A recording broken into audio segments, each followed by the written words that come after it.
Hello everybody, welcome back to Kerbal Space Program. As you can tell by the title, today we are doing a speed run to the Mun. This actually started off as it was going to just be a tutorial on how to get to the Mun, but we're actually going to do that next week. Instead, today we are going to see how long it'll take before we can land something on the Mun. I'm going to go ahead and grab my flag. I like this Blorbs one. It shows, Kerbin, Minmus, and the Mun, and I realized, why stop there? We're going to change this, and maybe I'll do a tutorial or a speed run to Minmus as well using the same save file. We're going to go ahead and set up our always allow action groups like normal, but because of the fact that I'm still thinking that this is going to be a tutorial at this point, I go back to point out how it may be beneficial for new players to click this Kerbal's level up immediately. It's very helpful out, but I am not going to click it for this playthrough.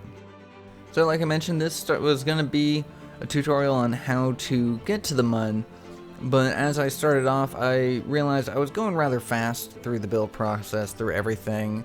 So just midway through the process, the idea came to be how quick can I do this, and so I stopped playing as though I was going to be teaching you how to do this, how to get to the Mun, and instead just challenging myself to push it further. Now, here's the thing. This isn't like a world speedrun record. I'm not comparing myself to any other players. There are easier ways to get to the Mun than what we're going to be going now, but the way that I like to play, the way that I do my career modes in my series, I wanted to see how long it would take for me to do all the things that I normally do and like to do, and then get myself, or get a Kerbal on the surface of the Mun. So, obviously, 2 minutes and 15 seconds in, our parachute deploys on our first launch. We've already got 2 sets of mystery goos and crew reports, as well as an EVA.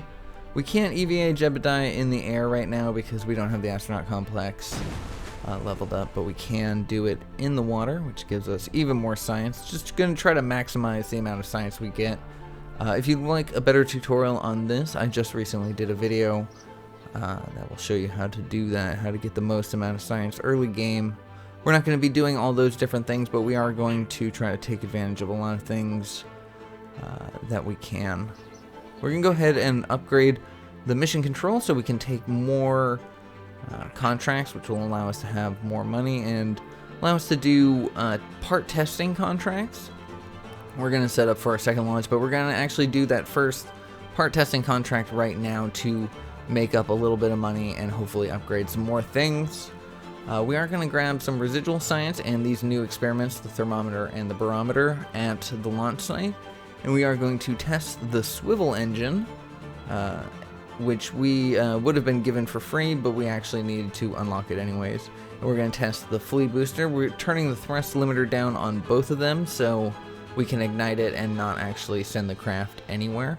So we make this little monstrosity, put Bill Kerman in the cockpit, and we're going to go ahead and run the test on the launch pad. All we got to do is press the space bar after collecting our experiments, and that will complete the contract right there. So, easy money. We recover basically the full funds of the craft, so it's essentially just free at that point, so it's nice. We're going to grab a few more, testing parachutes, testing heat shields, another SRB. That gives us money enough to upgrade the astronaut complex, which I've been liking to do pretty early on, because worst case scenario, it allows your Kerbal to jump out of the pod and parachute their way to safety. So it's I used to like to favor other upgrades. Instead, I like to get the tracking station and mission control early on so we could have maneuver nodes, but after some time playing around and learning how to fly a little bit and learning a little more about orbital mechanics, I found that the maneuver nodes can wait a little bit in favor of safety precautions like having the Kerbal be able to EVA. And also by having the Kerbal be able to EVA, you open up a lot more opportunities for science with EVA reports and being able to go collect the science out of an experiment and reset it and all sorts of things. So And this next launch is to collect upper atmospheric and low Kerbin orbit space, well, low space above Kerbin science, as well as grabbing astronaut EVA reports and crew reports for it as well. Pretty soon we'll be heading off to the Mun. There were some things that I could have done that would have taken more time but made the trip a little easier. There were some things that I could have done that could have gotten me there faster, but nonetheless I was pretty happy with how this episode came out, so I'm pretty excited to show you. Anyways, we get the money for testing the swivel at the launch site, which was basically what we were going to do anyways. All we had to do is accept the mission and launch, and that takes care of that. We got our science from the upper atmosphere already. We're going to go ahead and EVA Jeb right at the very tip of the atmosphere, so that way he's not actually being pulled off the craft by aerodynamic forces, allowing him to get a crew report, or excuse me, an EVA report in the high atmosphere. We went and solved the Escape the Atmosphere contract, as well as I believe another one, but I brushed past it too quickly. But anyways, we are going to get quite a bit of money for this, so I'm pretty happy with that.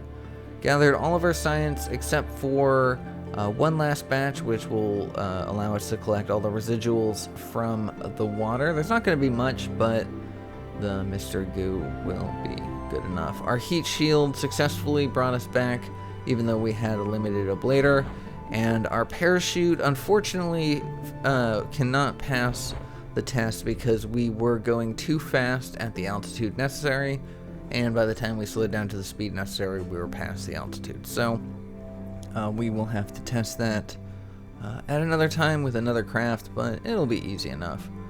Gonna go ahead and grab all the pieces, do all the EVA reports. Not, like I mentioned, not a lot to be grabbed, but every little bit of science counts. So let's go ahead and grab that. Oh, it was a haul the heat shield into orbit. So 151 science is nothing to sneeze at. We're actually going to put a lot of it into the rocketry aspect. We do unlock the Science Junior, however, which is going to be another great way of grabbing more science. So we make the Science 1, which is essentially the same thing as the rocket we just had, with the Science Junior, a tiny little fuel tank. Unfortunately, the Terror engine was not powerful enough. These things are powerful but a little unwieldy. I don't like flying with them, so we're just going to go ahead and use the swivel for a little bit of control in the air. This is simply just to hop from one biome to the other and grab the experiments. I meant to do this several times, but the fact that I was now under the pressure of a time limit made, it makes me have to think a little more quickly than I would like to, and in doing so I end up making a few more mistakes than I would normally if I had the chance to think about what I was doing a little bit more. Anyone who's been watching my the Alters series will know that the time crunch can often lead to bad decisions. So this is some pretty bad flying, and we are actually going to revert that, and we're actually going to bring that straight back to the launch itself, just redo everything. Even though that was a time loss, we are going to keep the footage. I've kept everything unedited, as I forgot to mention that timer in the top left was attached to the footage, so that way even when the loading screens are happening, the timer is still going. I love cutting out loading screens. I love killing out any dead time, any frozen frames, but yeah, that wasn't what it was about. Even the waiting period is important to know. So we go ahead and get Bob in and out of the cockpit, grabbing all the science. I did forget to get the material science, but nonetheless we launch. Because he's not a pilot, we have absolutely no SAS, so we're going to go ahead and revert that, throw Jebediah back in. It would have been nice to get multiple experiments, but it's worth it more to fly. So we're going to go ahead and actually grab the material science now, hop him in and out of the cockpit. And now the thing is we need to get some height if we want our parachutes to actually work. So this is a better way of doing it. Turns out that we are going to land in the R&D department biome, so we will indeed get some pretty decent science. We're falling faster than I'd like, so we use the engine to slow us down.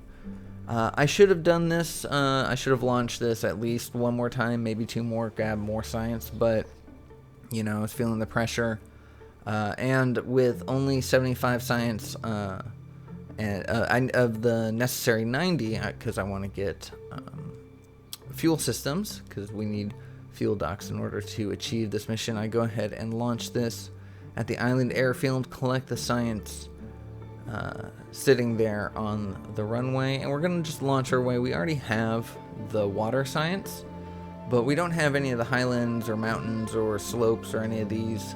Whatever this particular bit of terrain would be, we don't have. So this is a good place to estimate a landing and just kind of grab everything we need. We change over our altimeter from sea level to terrain, and that gives us a much clearer idea of how far we are. When we flip over, we break the material science. Unfortunately, we won't grab any of the science because we didn't transfer it, but I was just glad that we didn't kill Jebediah. So we now have enough for the fuel systems, and the external fuel duct is exactly what we need to keep moving. We upgrade our launch pad so we can have bigger engines and side boosters and stuff. We don't have enough money to upgrade the vehicle assembly building, so we will have to keep within that 30-part limit. I now take a little bit of an aside to work on some contracts to try to make a little bit more money. One of them being the Juno basic engine splashdown at Kerbin. Anything splashdown is also fairly easy, not as easy as the test at the launch pad, but still, given the fact that we're really close to the water, and if you unlock the Cove launch site, it's even easier. But nonetheless, all we gotta do is throw on a fuel tank there. We throw some parachutes. I can't do a bottom decoupler because of the Juno engine being a jet engine, so we're gonna throw on some sides here. We are gonna need some way of controlling it, so we are going to use the liquid fuel and swivel engine. Get some control surfaces on there, aerodynamics, keep everything floating right. Center of lift below the center of mass. Essentially, this is tiny little airplane, tester 1, and it is all good to go. We need some communications on it, and then it's ready for the launch pad. So all we need to do is get this up in the air. There's no SAS on this because it is the Probodobodine Stay Putnik, so we just do our best to send it in the direction that we want. Hopefully it goes farther enough and lands safely. So at only 3.3 meters per second, this is definitely going to make it safe, so I'm going to speed up the footage 2,000% because it was just so much. I thought about cutting the chute to make the descent a little faster, but I really didn't want to risk the time loss of having to do the entire mission again, so I just sat through it. I really would like to upgrade the VAB to get more parts because I feel like a trip to the Mun is going to need a considerable amount of pieces in order to work. So I'm going to try to make some money now, and I am going to waste a little bit of time chasing a contract to test several parts. I'm going to try to get them all at once. It's not an entire waste. There are some things that is some good that comes out of it, but in hindsight, I probably could have just been better off focusing on a couple of the other missions or milestones.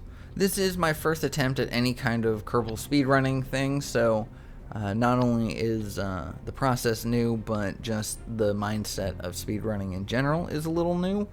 I didn't start the day, I didn't start the recording thinking like, oh, this is how I'm going to do it, I'm going to make a speedrun video.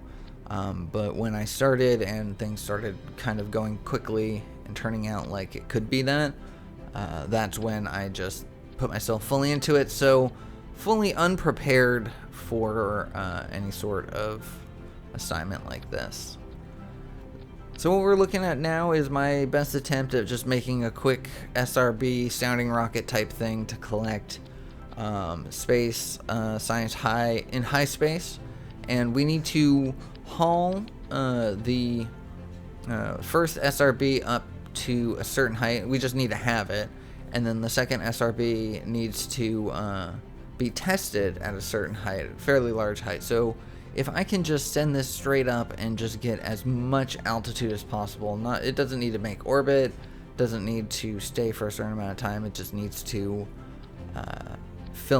fit the parameters. But I would like to get the science from up there, so we are going to put some heat shields and radiators on there, maximize our part usage, and try to send it. Our staging looks fine.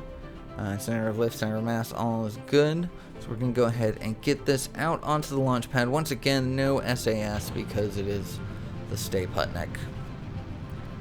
So, a pretty solid launch. I mean, we don't really need too much SAS. It's pretty stable. It goes fast enough, and so it'll just hold. We even have this little bit of a spin stabilization going on.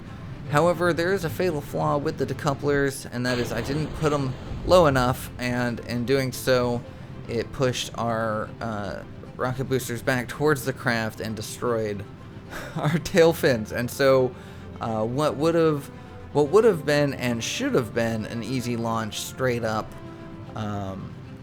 just was not going to handle it. Although one part of the mission wasn't going to be able to be tested well enough because that lower SRB needed to be fired at a much higher altitude. But at least we could have gotten the top one, we could have gotten some science, but nonetheless, that was a bust. And then I'm looking here, I'm like, okay, well, maybe we'll get the shores or the lowlands or something, some sort of science out here, so at least it won't be a total loss. We have a successful parachute deployment, and 5 meters per second isn't bad. We can work with that, so we're gonna go ahead and just take it. I am physics warping as fast as I can, wishing that I could just, cut it out and not include that part of the footage, but nonetheless, that also gets timed. We land in a biome that we've already tested, and so frustratingly, we only pick up a little bit of residual science from the mystery goo, and that isn't enough to get anything. We have no contracts that are really worth grabbing and doing because they're all observational contracts, which is more plane focused, and we don't have plane technology here.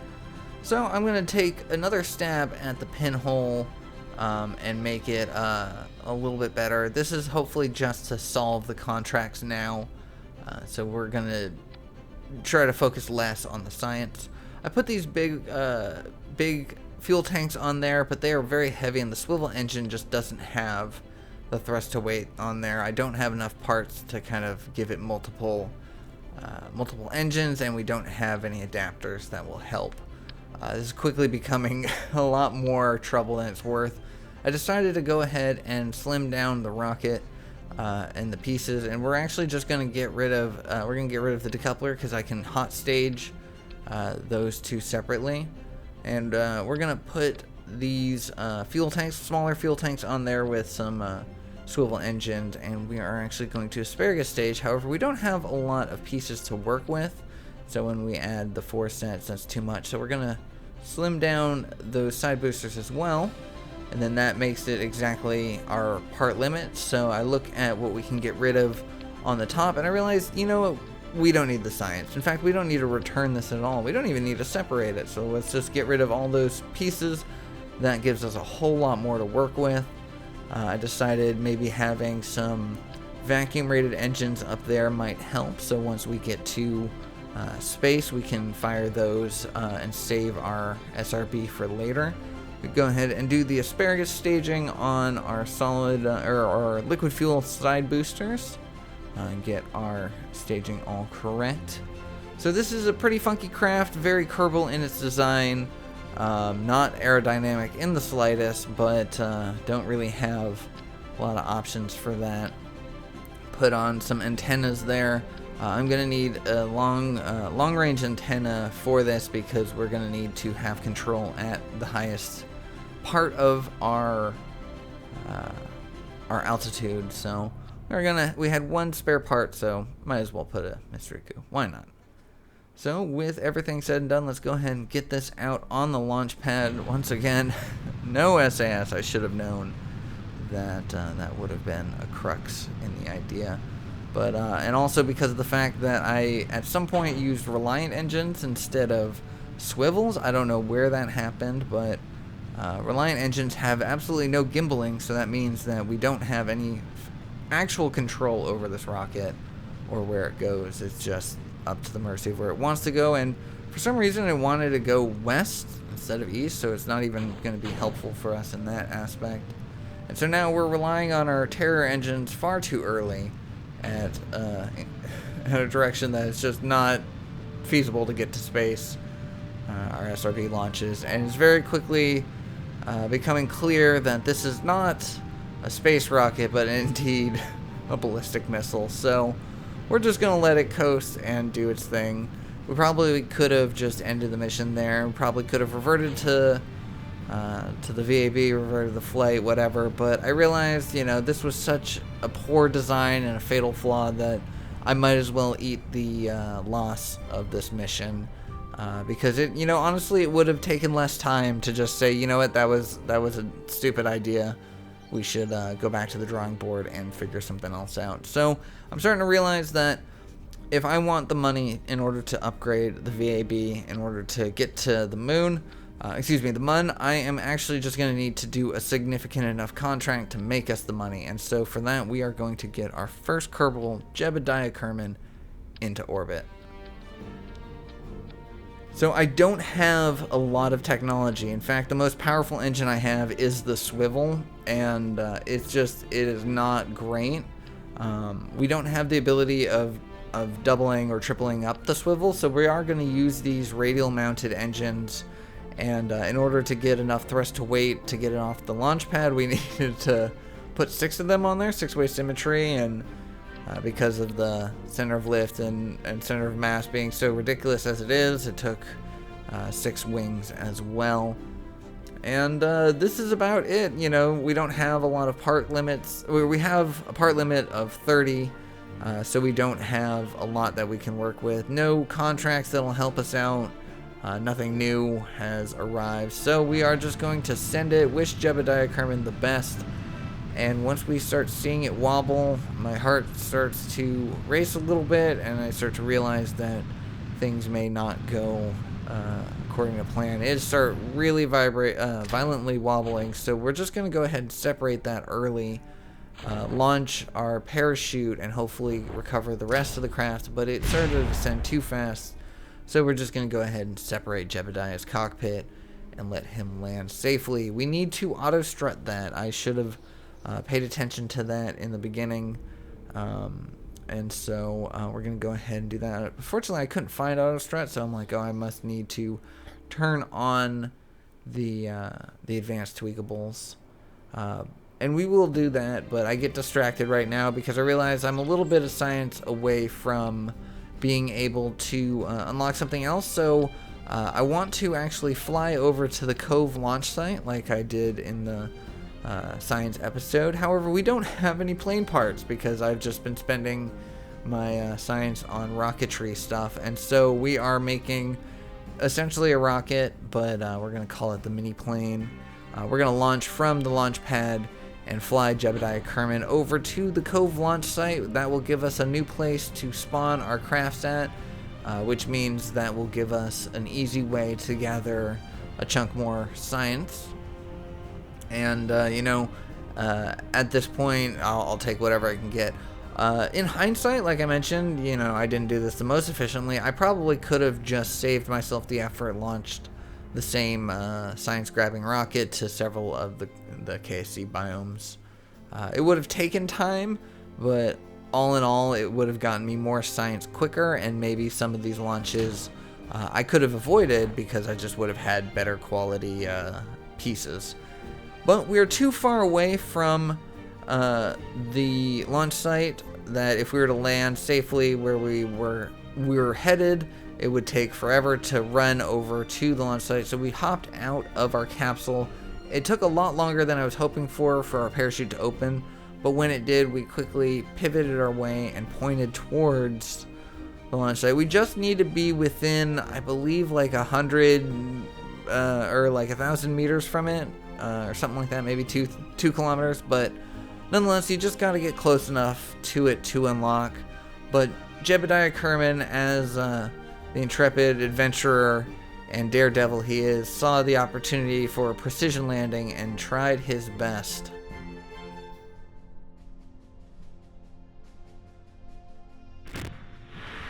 And it was so close, but unfortunately he did not land on the desired target, but by landing in the water, he did assure his survival. And you know what? We'll take it. That's the important part, and we'll commend him for it.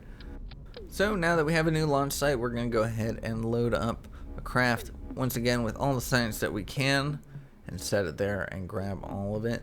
We really need better engines. Relying solely on the swivel is just not good enough. I mean, we can get to the Mun with a swivel, but it is not easy. So no contracts that will help us upgrade the VAB.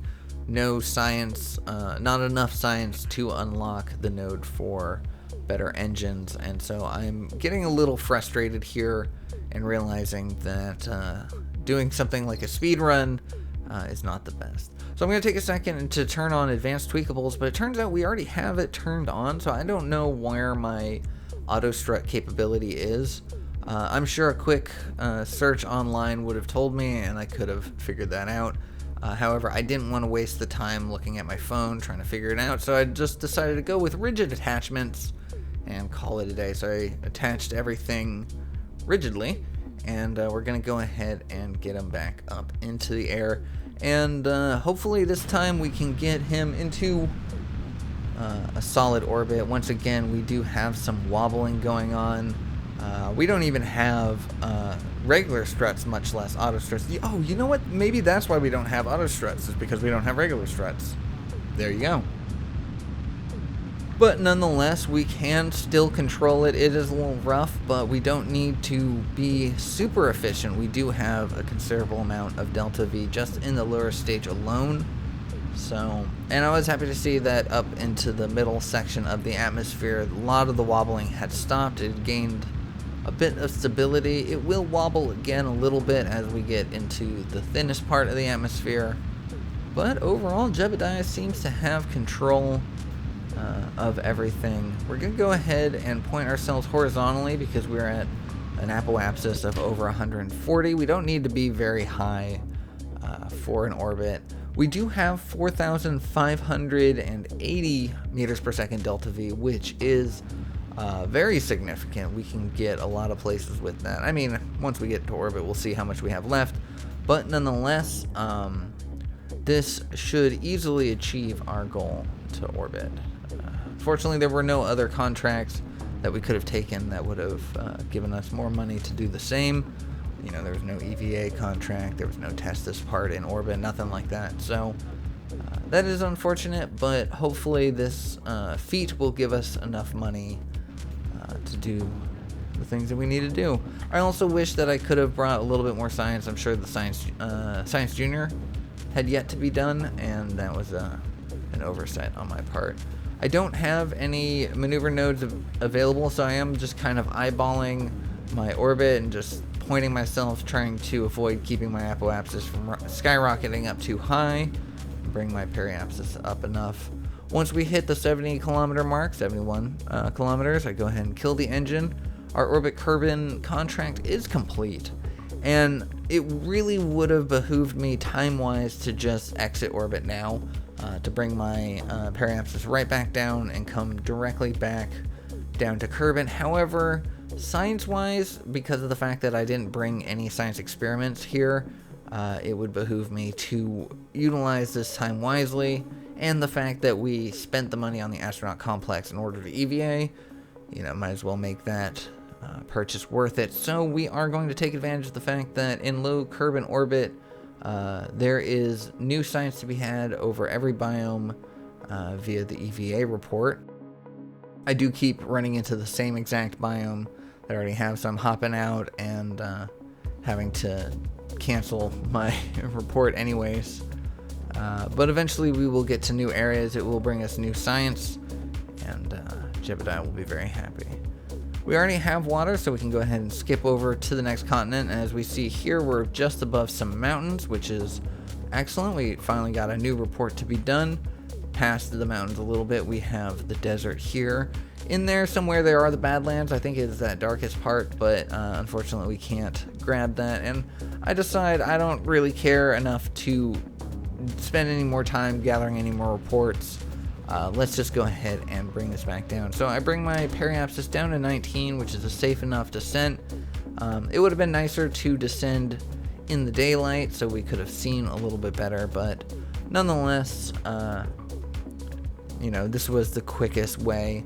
I didn't have a proper timer going during this time, but I did have the amount of time that I had been recording for. So as you see in the top left, this is an hour and 14 minutes in that it takes us to get back down into, well, let's call it an hour and 15 minutes even to get through the atmosphere back of Kerbin from orbit. And so it has taken a lot more time than I had suspected. I thought I could have gotten through here a little bit faster, and maybe without some of those contract launches, if I didn't spend some of the time trying to make the money for the career mode, I probably could have gotten there faster. But at this point, I had taken a step aside so I could go handle some stuff and hopefully be back fast enough. But I did waste a few seconds as Jebediah just sat there on Earth before I got back to my computer to recover him, so a little bit of time lost there. So I got just enough science to unlock better rocketry engines, and I do have enough money to upgrade the VAB. However, we were going to wait till we accept the Mun mission, the flyby of the Mun mission, and that gave us a little bit more money, but I decided I'm going to wait to upgrade the VAB to see how much my rocket will cost in order to get me there, especially with the bigger engine and some more science pieces, because if we need to have more than 30 parts, then we can do it. But if we can avoid having to spend that money now, we can possibly save it for something a little more crucial down the line. So we're going to go ahead and make it a science experiment. Since we're doing a flyby of the Mun, we're going to get space low and space high. We've got a science collection experiment, so that way our Kerbal doesn't have to grab everything from the capsule before separating. I can just hit the action group to grab it all. And that's going to be kind of nice. We don't need to bring back the Science Juniors. In fact, the extra weight will make things more difficult, so we are having them on the lower side. They will be destroyed upon re-entry, which is why having the Science Collection unit is important, because you can just press the button, gather all the science off of it, and not have to worry. So we didn't have enough thrust to weight just on its own, so we are going to throw on some side solid rocket boosters there. We are going to have Jebediah Kerman in the cockpit. As much as I would have loved to have a scientist here to reset experiments and do all the things, we need the SAS. We can't fly without it. So we are going to go ahead and upgrade the tracking station so we do have maneuver nodes, because we have the money to do it, and we didn't need to spend it on the VAB, so I think that will be very useful. It would have been nice to launch during the daytime, but you know, any time wasted is well, time lost. So we go ahead and take off pretty easily. It is nice to see Jebediah Kerman has leveled up to the point where we now have prograde and retrograde control, and that's going to be very useful on our way to the Mun. And that's why coming back from the orbit before trying to head out to the Mun, even though we had the Delta V, we probably could have done our flyby right then and there, but we also didn't have the ability of gaining the contract until we came back from orbit. So if we had done our flyby, we would have locked ourselves out of some money, some significant money actually. And we also wouldn't have leveled up Jebediah in order to get those prograde holdings. That is, unless you had clicked that option at the very beginning that Kerbals level up automatically. So if that was the case, then you probably could have headed off right then and there. But again, the contracts can sometimes dictate the best modes of progression forward. Anyways, well, let's go ahead with our apoapsis climbing out of the atmosphere now. We have 1400 meters per second of delta V and falling. We're starting to quickly build up our orbital speed. At 96 kilometers above the surface, we plot in our circularization burn, and with a little over 1000 delta V, it's going to take up most of our fuel in that lower stage, but that leaves us the entirety of our Terrier engine in that entire stage. So I am in no fear of not having enough fuel, It's just a matter of, can I fly it well enough to make it there? Well, and to make it back. That's also a very important factor. Because of the fact that we are using our lifting engine to circularize, it's less efficient as our Terrier engine is, but because it has such a high thrust to weight, it makes circularization really easy. So let's go ahead and plot out our maneuver. I'll show you how to do it if you don't end up getting your tracking station upgraded like we did at the very last second. We're going to bring our periapsis down below 20 kilometers. I can't remember if it's Midmis or the Mun that low space is 20 kilometers. The other one is 60 kilometers. And so I can never remember which one it is, so I just aim for below 20 on both of them, and it's typically fine. We only had like 30 meters per second delta V in our lower tank, so I just went ahead and separated it to reduce the issue of multiple stages. So for those wondering how to get to the Mun without upgrading your tracking station, it's basically just this. Once you see the Mun crest over the horizon, point yourself prograde and fire. We are going to wait to our maneuver node, but you can essentially just point prograde and fire when you see it. It is nice that we don't get smashed by our lower stage. You know, space is big, mind-bogglingly so, but there's always a chance for an impact. It almost would have been kind of beautiful to see that, to hit our own debris. But nonetheless, all we gotta do is burn for the allotted time. As much as I would like to just, step away or focus on something else, I really have to keep on the controls here. I don't have the luxury of remote tech handling my maneuver automatically. In fact, any of the mods that I've been playing with for the past few years, unavailable to me because I've been playing this version of KSP when I've been doing these little tutorials on Mondays. I've been playing 100% stock, not even any visual mods or anything. And it's reminding me how hard Kerbal is when you don't have the information like Kerbal Engineer Redux, when you don't have the automatic stuff like MechJeb or Remote Tech. It's a challenge.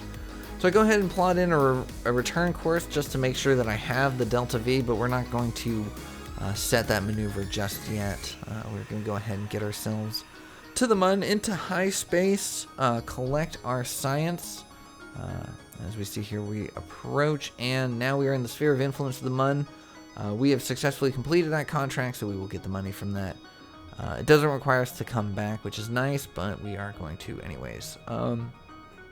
So we go ahead and grab all of the science and put it into the collection bin. We get our EVA report and do that as well.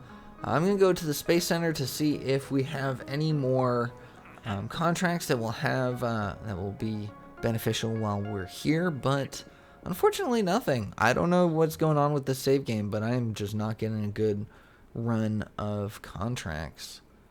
So nonetheless, we are going to now go grab science in space low, and at this point I'm looking over at my recording timer and seeing that I've been recording, or at least this mission has been going on for an hour and 35 minutes thus far.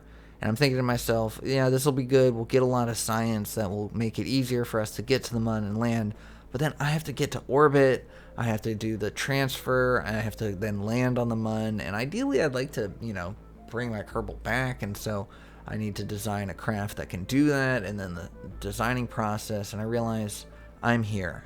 I'm 19 kilometers above the surface. I have enough Delta V to land, get back into orbit, and come back. Why not try it?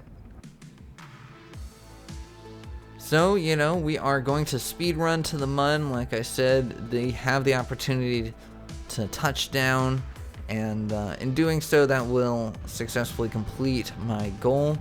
We missed our burn, but that's okay. We still have plenty of time. But I do cancel it because I realize I want to grab the science in space low, just in case anything happens, in case we pass space low and no longer have access to that. So, but at this point, I'm slowing down, but I'm starting to get into the dark side of the Mun, and so I realize I could just wait for a second, come around to a better spot, and then just do my descent there. So that is exactly what we do. We're going to go ahead and find it. I could have spent a little bit more time finding a better spot. I'm sure if landing in one of the bigger craters would have been nice. It would have been nice and flat. As it stands now, I have no idea exactly where I'm going to land because, like I said before, mods like trajectory that makes things very easy, or MechJeb's landing sequence, so I can see exactly my approach, my descent, and when I should fire my engines and when the last moment to do so would be. So yeah, Kerbal, unmodded Kerbal is quite tough. I forgot. It's been so long. I've been playing modded for so long and I forgot. But anyways, we slowed ourselves down and now we're just going to finalize our drop. We want to get our our retrograde marker to be as straight up and down as possible. And that will give us the best chance of landing flat. I do notice that there's a flatter area over there that I could go, and so I just give myself a little bit of push, but that does mean that I'm going to now have to kill that horizontal velocity yet again. So I'm going to go ahead and try to point myself as best as possible. We are now in real-time mode. I've been fast-forwarding for the majority of this episode, but because this is our approach, we are now in absolute real time, and this is one of the most Kerbal landings I have ever done. But I'm well, you know what, I'll see you on the other side.